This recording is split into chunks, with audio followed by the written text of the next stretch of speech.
An organization in the Treasure Valley is working to support survivors of traumatic events. It was founded back in 2015.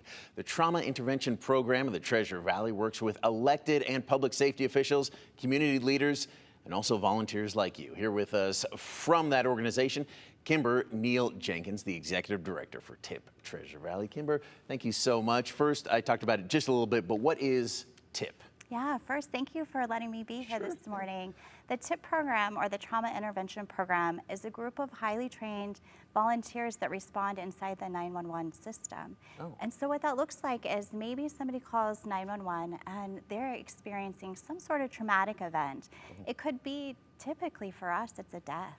About 95% of our calls are a death, where Mr. Smith wakes up and maybe Mrs. Smith doesn't, and he calls 911 and the first responders respond, and they can't bring Mrs. Smith back, right? And so we show up for Mr. Smith. We help him through these next moments of what he hoped would never happen, right? And so we're there to have a caring presence for him and help him through the system. Fantastic.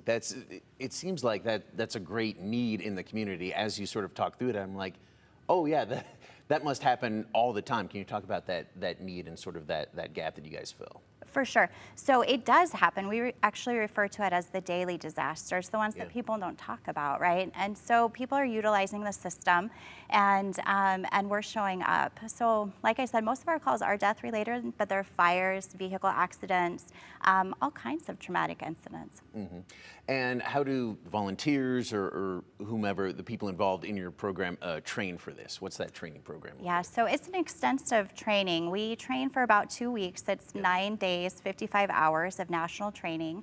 And the first part of that training is, how do you support somebody that's in crisis? What do they need specifically? So we focus the first part of our training on those skills. What are we going to do in those first immediate moments after? And then the second part of our training is, how do you work with the system, right? How do you work with fire and our coroners and police and paramedics? And so we kind of shift gears on that second week and we put it all together. How can people get involved in all this? How can they help? Yeah, for sure. So we are looking for volunteers for our upcoming academy that begins September 29th. You can find us at tiptreasurevalley.org. And what other programs and resources do you guys offer besides this? I mean, incredibly needed service right here. Yeah, for sure. So we also sit at the VA with our veterans that are actively dying alone. Oh, that's sad and heartbreaking, but my goodness. Oh, that's amazing. Okay. And is there anything else you want to talk to us about? If people do want to volunteer and help out, do they need any sort of qualifications or any sort of pre-existing training? So we're looking for compassionate people that have a service heart. We can train anybody to become a TIP volunteer. If you're watching and asking yourself, can I do this work? Know that you will be profoundly changed. We all are. But if you have that service heart and compassion, we will help you do this amazing work.